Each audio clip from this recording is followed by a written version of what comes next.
Hi friends, नमस्कार. समर्थ academy Bhandara YouTube चॅनलवर आपल्या सर्वांचं स्वागत आहे. पाहूयात आजच्या चालू घडामोडी. त्याच्यातला पहिला आपला प्रश्न आहे, नुकतेच इस्रोने प्रक्षेपित केलेला INSAT-3DS हा कोणत्या प्रकारचा उपग्रह आहे? याचं उत्तर आहे पर्याय क्रमांक 2 हवामान विषयक उपग्रह. पर्याय क्रमांक 2 हवामान विषयक उपग्रह. पाहूयात पुढचा प्रश्न. अलीकडेच बातम्यामध्ये पाहिलेला रातले जलविद्युत प्रकल्प कोणत्या नदीवर बांधला गेला आहे? त्याचं उत्तर आहे पर्याय क्रमांक 1 चिनाब नदी. पाहूयात पुढचा प्रश्न. नुकतेच बातम्यामध्ये दिसलेली INS सुमित्रा हे जहाज कोणत्या प्रकारचे जहाज आहे? त्याचं उत्तर आहे पर्याय क्रमांक 1 गस्तीचे जहाज. पाहूयात पुढचा प्रश्न. Snow leopard population assessment in India पाई च्या अहवालानुसार कोणत्या राज्य केंद्रशासित प्रदेशात सर्वाधिक हिमबिबट्या आढळतात किंवा आहेत? तर याचं पण उत्तर आहे पर्याय क्रमांक 1 लडाख या असणाऱ्या केंद्रशासित प्रदेशात हिमबिबट्या सर्वाधिक आढळतो, ज्याला आपण त्या ठिकाणी बिबट्याचा एक उपप्रकार पण असं म्हणू शकतो. पुढचा प्रश्न.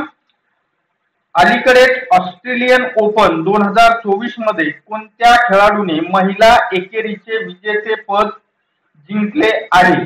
तर या प्रश्नाचं उत्तर आहे पर्याय क्रमांक 2 आरिना सबलेंका असं या असणाऱ्या खेळाडूचं नाव आहे, ज्यांनी ऑस्ट्रेलियन ओपन 2024 च्या महिला एकेरीचं विजेतेपद जिंकलेलं आहे. Next question.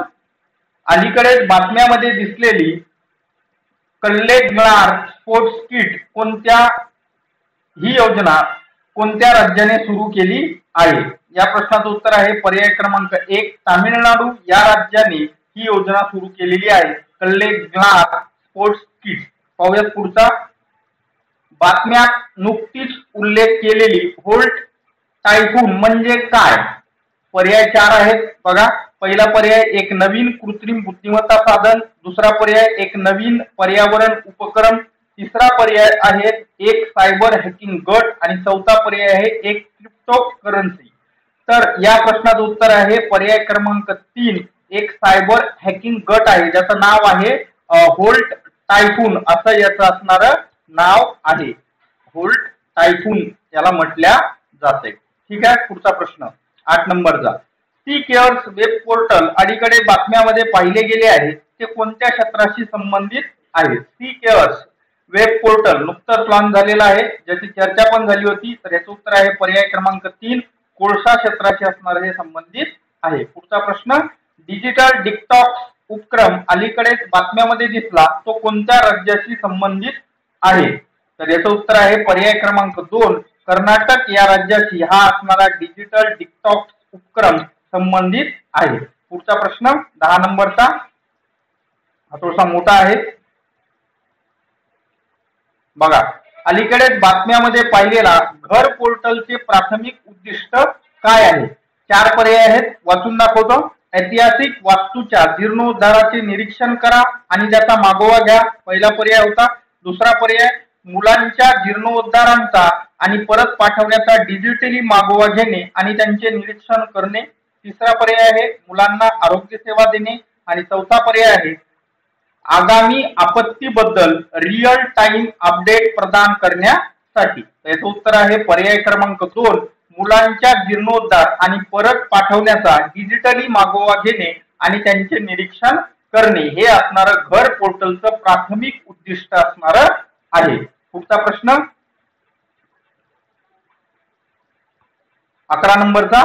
बालकांच्या सुटकेसाठी कोणत्या राज्य सरकारने अलीकडे ऑपरेशन स्माइल एक्स सुरू केले आहे? त्याचं उत्तर आहे पर्याय क्रमांक 3 तेलंगणा या राज्याने ऑपरेशन स्माइल एक्स सुरू केले आहे. पुढचा प्रश्न 12 नंबरचा. जागतिक कर्करोग दिन 2024 ची थीम काय आहे? बघा, तुम्ही म्हणता थीम का?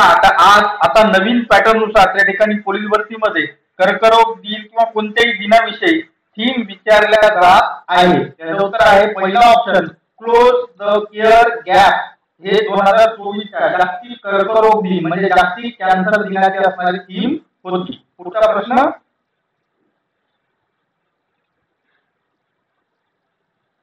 बघा, गॅमा रे खगोलशास्त्र PeV एनर्जीज फेज 3, ज्याला आपण ग्रेप्स 3 प्रकल्पाचा प्राथमिक फोकस काय आहे? गॅमा रे खगोलशास्त्र PeV एनर्जीज फेज 3, ज्याला आपण ग्रेप्स 3 प्रकल्प म्हणतो, त्या प्रकल्पाचा प्राथमिक फोकस म्हणजे नेमकं त्याचं जे महत्वाचं काम आहे ते काय आहे, अशा पद्धतीचा हा प्रश्न आहे. त्याचं उत्तर आहे पर्याय क्रमांक 1, वैश्विक किरणांचा अभ्यास करणे, टू स्टडी कॉस्मिक रेज. पाहूयात पुढचा प्रश्न.